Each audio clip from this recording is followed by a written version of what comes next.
पहले अध्याय का 3रा श्लोक चर्चा करेंगे। तो प्रभुपाद जी यहाँ पे बता रहे हैं, तो पहला श्लोक बोला गया संजय धृतराष्ट्र के द्वारा संजय को, और दूसरे श्लोक में कौन बोल रहा है? संजय बोल रहे हैं धृतराष्ट्र को। तो पहला जो श्लोक है उसमें धृतराष्ट्र बहुत बुरे तरीके से डरे हुए हैं, घबराए हुए हैं, है ना। तो वो डर के कारण वो पूछ रहे हैं कि मेरे और पांडु के पुत्रों ने क्या किया।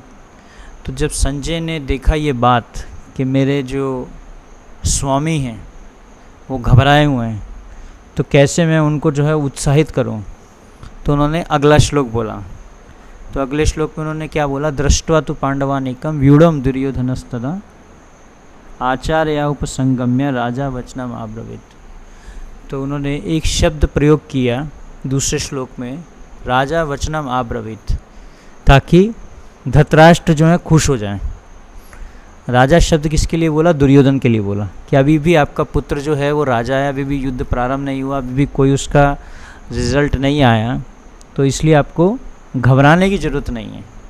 किसने बोला ये बात? संजय ने बोला। किसको? धृतराष्ट्र को बोला। तो संजय ने धृतराष्ट्र को ये बात बोली, क्योंकि अभी ये संवाद कहाँ चल रहा है? हस्तिनापुर में। हस्तिनापुर में बैठे हैं, युद्ध कहाँ हो रहा है? कुरुक्षेत्र में हो रहा है। तो हस्तिनापुर से संजय को देखने की दृष्टि मिली है। किससे मिली है?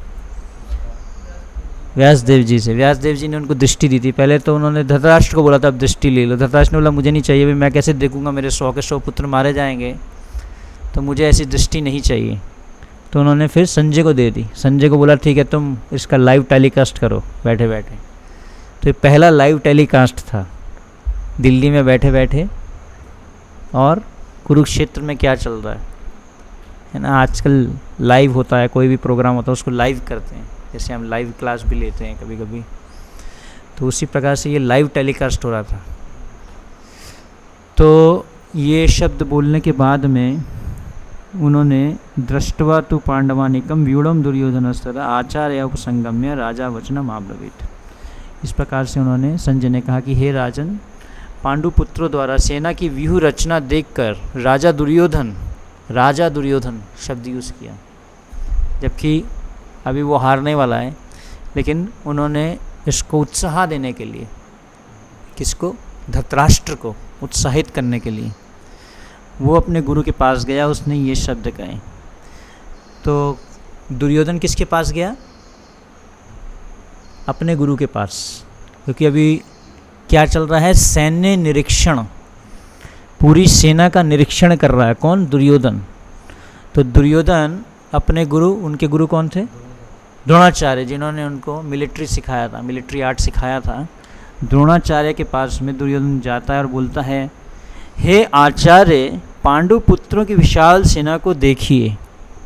पश्यताम पांडुपुत्राणाम आचार्य महति चमुम व्यूढ़म द्रुपद पुत्रेण तव शिष्येन धीमता। धीमता मतलब बुद्धिमान शिष्य। किसका शिष्य? आपका शिष्य। तो यहाँ पे दुर्योधन जो हैं वो डरे हुए हैं, जैसे धृतराष्ट्र डरे हुए हैं दिल्ली में, वैसे ही यहाँ पे दुर्योधन भी डरे हुए हैं। क्यों डरे वो? उन्होंने सोचा अरे 12 साल पांडव लोग रहे जंगल में, 1 साल रहे अज्ञातवास में, 13 साल ये रहे जंगल में, और ये इतनी जल्दी इन्होंने इतनी बड़ी सेना कहाँ से इकट्ठी कर ली। तो इतनी बड़ी सेना को देख के वो घबरा गए। कौन? दुर्योधन। और दुर्योधन जो हैं अभी घबराए हुए हैं, डरे हुए हैं, और डर में क्या बोल रहे हैं? पश्यताम, देखिए, पांडु पुत्रा नाम आचार्य महति समूम। किसको देखो? पांडु पुत्रों की जो इतनी महान सेना है, महति चमूम, विशाल सेना को देखिए। किसकी? पांडु पुत्रों की विशाल सेना को देखिए। व्यूढ़म द्रुपद पुत्रेण, इसकी जो व्यूह रचना की है, इसका जो अरेंजमेंट किया है, कहाँ पे कौन खड़ा होगा, कौन कैसे युद्ध करेगा, इसकी जो व्यूह रचना किसने किया है? आपके शिष्य ने की है। जिसको आपने ट्रेनिंग दी थी, अभी देखो वो आप ही के विपरीत जाके खड़ा हो गया और आप ही से युद्ध करना चाह रहा, और इतनी अच्छी उसने सेना की व्यूह रचना कर ली, लेकिन उस शिष्य का नाम नहीं लिया। कौन था वो शिष्य? दृष्टद्युम्न, है ना, लेकिन उसका नाम नहीं लिया, क्योंकि किसका नाम लिया? द्रुपद का नाम लिया। द्रुपद और द्रोणाचार्य की दुश्मनी थी आपस में, दोनों दुश्मन थे, तो उनको भड़काने के लिए, उनको कि ये अभी युद्ध में ढीले ना पड़ जाएं। कौन? द्रोणाचार्य जो हैं युद्ध में ढीले ना पड़े, तो उनको उत्साहित करने के लिए उन्होंने बोला व्यूढ़म द्रुपद पुत्रेना, ये जो सेना की रचना किसने की है? द्रुपद के पुत्र ने की है। द्रुपद का नाम लिया ताकि वो भड़क जाएं, और अच्छा उसने ऐसा किया, अभी मैं बताता हूँ, अब मैं सबको उड़ा दूंगा, सबको मार दूंगा। तो उसको गुस्सा दिलाने के लिए उनको, किसको? द्रोणाचार्य को, क्योंकि द्रुपद और द्रोणाचार्य की दुश्मनी थी आपस में, है ना। तो दोनों की दुश्मनी के कारण, इसलिए यहाँ पे प्रभुपाद जी बहुत सुंदर तात्पर्य दे रहे हैं। प्रभुपाद जी बोल रहे हैं परम राजनीतिज्ञ दुर्योधन महान ब्राह्मण सेनापति द्रोणाचार्य के दोषों को इंगित करना चाहता है यहाँ पे। तो अपने गुरु को उनका दोष बता रहा है। गुरु को क्या बोल रहा है? ये तुम्हारा दोष है, ये तुम्हारी गलती है। उनको सरकास्टिकली क्या बोल रहा है? पश्यताम पांडुपुत्रा नाम आचार्य महती चमुम तब शिष्येण धीमता। आपका शिष्य, ऐसे उनको टॉन्ट कर रहा है, जैसे होता है ना किसी को ताना मारना होता है। देखो आपका शिष्य, इसने ऐसा किया, आपने उसको सिखाया, और देखो आपका शिष्य भी आप ही को मारना चाह रहा है। कौन बोल रहा है? दुर्योधन द्रोणाचार्य को ऐसा बोल रहा है। तो ये अपने गुरु को उनका एक प्रकार से दोष बता रहे हैं, प्रभुपाद जी बता रहे हैं, है ना। तो कभी भी हमें ऐसा नहीं सोचना चाहिए कि गुरु में दोष है ना। कभी भी गुरु में दोष नहीं ढूंढना चाहिए, जबकि उनसे प्रेम करना चाहिए, है ना? उनकी कोई भी क्रिया को हमें पॉजिटिवली देखना चाहिए, सकारात्मक तरीके से, है ना। कभी भी उसको गलत तरीके से नहीं देखना चाहिए। तो यहाँ पे परम राजनीतिज्ञ दुर्योधन महान ब्राह्मण सेनापति द्रोणाचार्य के दोषों को इंगित करना चाहता है। अर्जुन की पत्नी द्रौपदी के पिता राजा द्रुपद के साथ, अर्जुन की पत्नी द्रौपदी के पिता कौन थे? राजा द्रुपद थे, है ना। किसके पिता थे? द्रौपदी के पिता थे, द्रुपद के साथ द्रोणाचार्य का कुछ राजनीतिज्ञ झगड़ा था। इस झगड़े के फलस्वरूप द्रुपद ने एक महान यज्ञ संपन्न किया। तो द्रुपद ने एक बार बहुत बड़ा यज्ञ किया था, जिससे उसे एक ऐसा पुत्र प्राप्त होने का वरदान मिले जो द्रोणाचार्य का वध कर सके। तो द्रुपद ने एक ऐसा यज्ञ किया था ताकि वो द्रोणाचार्य का वध कर सके, और वो कौन था? दृष्टद्युम्न था। द्रोणाचार्य इसे भली भांति जानता था, किंतु जब द्रुपद का पुत्र दृष्टद्युम्न युद्ध शिक्षा के लिए उसको सौंपा गया, तो द्रोणाचार्य को उसे अपने सारे सैनिक रहस्य प्रदान करने में कोई झिझक नहीं हुई। क्योंकि द्रोणाचार्य क्या थे? ब्राह्मण थे, और उनको पता था कि ये क्षत्रिय है, तो इसको शिक्षा देना मेरा कर्तव्य है। अगर द्रोणाचार्य को पता है कि ये व्यक्ति मेरे को मारेगा, लेकिन बीइंग अ ब्राह्मण होते हुए उन्होंने फिर भी उसको शिक्षा प्रदान की। ये नहीं सोचा कि अरे ये तो मेरे को मारने वाला है, इसको मैं शिक्षा क्यों दूँ, ये तो मेरा ही वध करेगा बाद में, ऐसा नहीं सोचा उन्होंने। तो ब्राह्मण ऐसे होते हैं, ब्राह्मण कभी भी दूसरे से डिस्क्रिमिनेशन नहीं करते। तो द्रोणाचार्य इसे भली भांति जानता था, किंतु जब द्रुपद का पुत्र दृष्टद्युम्न युद्ध शिक्षा के लिए उसको सौंपा गया, तो द्रोणाचार्य को उसे अपने सारे सैनिक रहस्य प्रदान करने में कोई झिझक नहीं।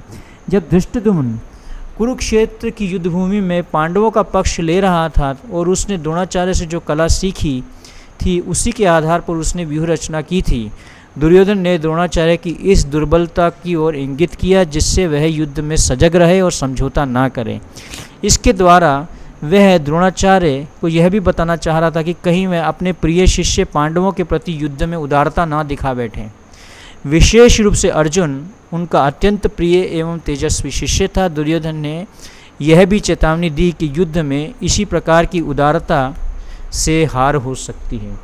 तो उद्देश्य क्या था? ताकि द्रोणाचार्य जो हैं बिल्कुल भी ढीले ना पड़ें युद्ध करने में, स्पेशली पांडवों के प्रति, क्योंकि पांडव जो हैं द्रोणाचार्य के बहुत प्रिय थे और अर्जुन तो बहुत ही प्रिय था। तो अर्जुन को मारने में या पांडवों को मारने में आप ढीले ना पड़ें, इसलिए जो है वो उनको उकसा रहा था, किसको? द्रोणाचार्य को। और दुर्योधन यहाँ पे जो है घबराया किसको देख के? भीम को देख के, क्योंकि भीम ने कसम खाई थी कि 100 के 100 पांडवों का सर मैं कलम करूँगा, धड़ से अलग कर दूँगा, 100 के 100 कौरवों का जो सर है मैं काटूँगा, सबको मैं मारूँगा 100 के 100। और जब किसी भी पांडव के द्वारा किसी भी कौरव को मारा जा रहा होता था, 100 पुत्रों में से किसी भी एक को, तो वहाँ पे पहले भीम को बुलाया जाता था, वेट किया जाता था। अब इतना बड़ा मैदान था, बहुत बड़ा मैदान था, और भीम कहाँ पे युद्ध कर रहे हैं और कहाँ पे कौन सा पुत्र मरने वाला है, तो वेट करते थे उसका कि पहले भीम को बुलाओ, भैया इसने बोला है, इसने कसम खाई है। तो उनको बुलाया जाता था वहाँ मारने के लिए भीम को। तो इसलिए उसको देख के किसको, सॉरी, तो भीम जो है जो दुर्योधन जो है वो भीम को देख के बहुत घबराया।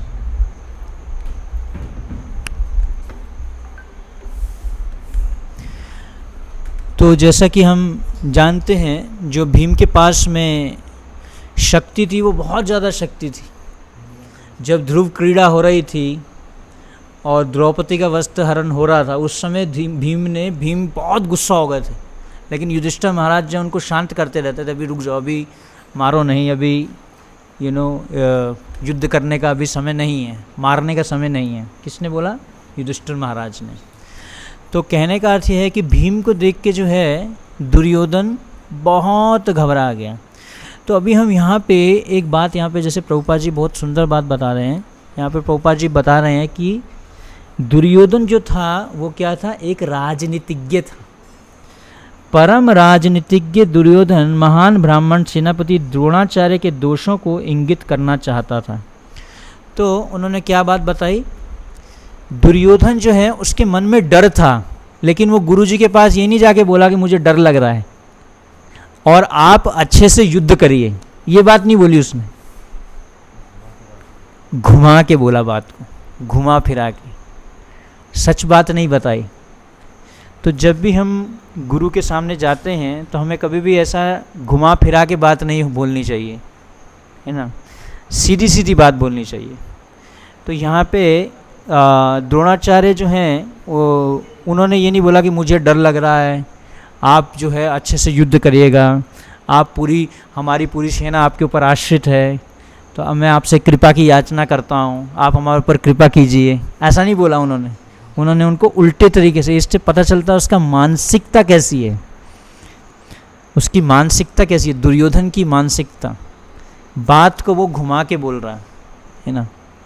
जैसे कभी कभी हमें भी कुछ चाहिए होता तो हम बात को घुमा के बोलते हैं, वो प्रभु जी वो पढ़ने के लिए फ़ोन चाहिए, पढ़ाई करने के लिए, तो बात को घुमा के बोलते हैं। ये नहीं बोलता कि हमें फ़ोन चाहिए, यूज़ करना है, हमारे को भी इच्छा हो रही है फ़ोन की, लेकिन वो पढ़ने के लिए जो है पढ़ाई करनी है, उसके लिए हमें जो है फ़ोन चाहिए। या हमें कोई आज भगवान को जो है हम ये वाला आइटम भगवान को ऑफ़र करते हैं, ये भगवान का बहुत फेवरेट है, लेकिन मन कर रहा है आज हमें खाने का, लेकिन हम वो सीधी बात नहीं बोलते, हम बात को जो है घुमा के बोलते हैं। तो इसलिए यहाँ पे दुर्योधन उनको उकसाने के लिए द्रोणाचार्य को उन्होंने उकसाया था कि उनका खून खोल जाए द्रुपद का नाम सुन के, और इस प्रकार से जो है वो युद्ध में कुछ भी ढीलापन ना करें। तो इस प्रकार से जब भी हम कभी भी वरिष्ठ वैष्णवों के पास जाते हैं तो हमें अपने हृदय को खुल के बताना चाहिए, सीधी बात बतानी चाहिए, है ना। इससे अगर हमारे मन में कुछ ऐसी बात चल रही है तो उससे भगवान हमारे हृदय में शुद्धिकरण करते हैं। तो कभी भी हमें बात को ऑफ कोर्स हमें ऐसा नहीं है कि सारी दुनिया को बताना चाहिए जाके, सिर्फ वरिष्ठ वैष्णवों को ऐसा जाके जो है हमें हृदय की बात सीधे तरीके से बतानी चाहिए, उसको घुमाना नहीं चाहिए, है ना। तो यह एक दुर्योधन की राजनीतिज्ञ डिप्लोमेटिक अप्रोच उन्होंने इस प्रकार से ली और उन्होंने द्रोणाचार्य के पास गए। आगे अगले श्लोक में जो हैं आगे क्या बोल रहे हैं दुर्योधन, अत्र सूरा महेश्वासा भीमा अर्जुना समायुधि। और क्या बोला, उनकी सेना में और कौन है, भीम। सबसे पहले किसका नाम लिया, भीम का नाम लिया, क्योंकि मन में डर था कि यही मारने वाला हमारे 100 भाइयों को। तो वो डर के कारण जो है सबसे पहला नाम भीम का लिया। जबकि सबसे सीनियर डिवोटी कौन थे, युधिष्ठिर महाराज थे। सबसे पहले युधिष्ठिर महाराज का नाम लेना चाहिए था, लेकिन नाम लिया भीम का, है ना। और फिर लिया अर्जुन का। यथा महारथी युयुधान विराट, तथा दोबारा द्रुपद का नाम ले दिया ताकि दोबारा वो भड़क जाएं, द्रोणाचार्य, उनको भड़काने के लिए।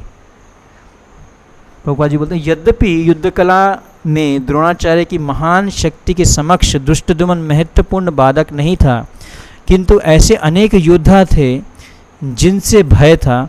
दुर्योधन इन्हें विजय पथ में अत्यंत बाधक बताता, क्योंकि इनमें से प्रत्येक योद्धा भीम तथा अर्जुन के समान दुर्जय था। उसे भीम तथा अर्जुन के बल का ज्ञान था, इसलिए वह अन्यों की तुलना इन दोनों से करता था। तो यहाँ पे उन्होंने जो है यहाँ पे देखेंगे कि किस प्रकार से जो है उन्होंने भीम का नाम ले रहा है, फिर अर्जुन का नाम ले रहा है। और लेकिन ऑफ कोर्स जो द्रोणाचार्य हैं उनको समझ आ गया था कि अभी अर्जुन जो है घबराया हुआ है, इसके मन में क्या चल रहा है ना। प्रभुपाद जी के कई शिष्य बताते हैं कि जब हम प्रभुपाद जी के सामने जाते थे तो प्रभुपाद जी के सामने हम कोई भी बात छुपा नहीं सकते थे, क्योंकि वो हमारे शरीर को, हमारे फेस को देख के समझ जाते थे कि इनके मन में क्या चल रहा है। तो इस प्रकार से जो द्रोणाचार्य हैं वो भी एक महान ब्राह्मण हैं और उनको भी समझ आ रहा है कि इसके शारीरिक रचना को देख के और इसके फेस को देख के, है ना, बताया जाता है ना, face is the index of the mind. जब किसी के फेस को देखते हैं तो उसके मन में क्या चल रहा है वो पता चल जाता है। तो इसलिए यहाँ पे द्रोणाचार्य वो समझ पा रहे हैं कि कैसे दुर्योधन जो है वो अभी घबराया हुआ है और घबराहट में आके वो इस प्रकार की बात बोल रहा है। और आगे फिर से उन्होंने आगे किसका नाम लिया, इनके साथ ही धृष्टकेतु, चेकितान, काशीराज, पुरुजित, कुंती भोज तथा शैब्य जैसे महान शक्तिशाली योद्धा भी हैं। पराक्रमी, युद्धमानु, अत्यंत शक्तिशाली, उत्तम ओजा, सौभद्रा का पुत्र तथा द्रौपदी के पुत्र, ये सभी महारथी हैं। किंतु हे ब्राह्मण श्रेष्ठ, आपकी सूचना के लिए मैं अपनी सेना के कुछ सेना नायकों के विषय में बताना चाहूँगा जो मेरी सेना को संचालित करने में विशेष रूप से निपुण हैं। मेरी सेना में किसका नाम लेना है, स्वयं आप। दोबारा किसका नाम ले लिया, द्रोणाचार्य का। बार बार जो है वो द्रोणाचार्य को इंगित करना चाह रहा है कि आप उत्साहित रहिएगा। तो जबकि द्रोणाचार्य से जो सीनियर सेनापति थे वो कौन थे, भीष्म पितामह, वो भी साथ में खड़े थे, वो भी सुन रहे थे सारी बात को। अब वो भी भड़क सकते थे लेकिन वो भड़के नहीं, क्योंकि दुर्योधन को पता था कि भीष्म पितामह को पता है कि ये ब्राह्मण हैं और भीष्म पितामह क्षत्रिय हैं। इसका उनका नाम बाद में भी लिया तो वो ज़्यादा गुस्सा नहीं होंगे। तो इसलिए सबसे पहले किसका नाम ले रहा है, यहाँ पे द्रोणाचार्य का नाम ले रहा है। फिर उसके बाद में जो है उन्होंने पितामह का नाम लिया, भीष्म पितामह का नाम लिया, और ताकि वो भी जो हैं कमज़ोर ना पड़े, क्योंकि पांचों पांडवों के प्रति भीष्म पितामह का बहुत ज़्यादा स्नेह था और वो उनके प्रति उनको पूरा उन्होंने जो है सुरक्षा प्रदान किया पूरे जीवन में, उनको बहुत सहायता किया। तो इस प्रकार से जो है दुर्योधन भीष्म पितामह का नाम लेता है। तो इस प्रकार से हम देखते हैं कि दुर्योधन की डिप्लोमेसी इन श्लोकों में बताई गई है। और कोई भी हम कार्य करते तो हमें उसको सीधे तरीके से करना चाहिए, राजनीतिक तरीके से नहीं करना चाहिए। डायरेक्ट बताना चाहिए कि हमारे मन में क्या चल रहा है। कभी भी बात को घुमा के नहीं बोलना चाहिए है ना, बात को हम घुमा के बोलते हैं, वो ऐसे नहीं ऐसे है, वो ऐसे नहीं ऐसे है। तो इसलिए जब भी हम गुरुजनों के पास जाते हैं तो उनसे हमें सीधे तरीके से बात करनी चाहिए। उनको पता रहता है कि हमारे हृदय में क्या चल रहा है, ऐसा नहीं कि उनको नहीं पता। तो इस प्रकार से हम इन श्लोकों से ये है एक लेसन सीख सकते हैं। हरे कृष्णा। श्रीमद् भगवद गीता की जय। श्रील प्रभुपाद की जय। गौर प्रेमा।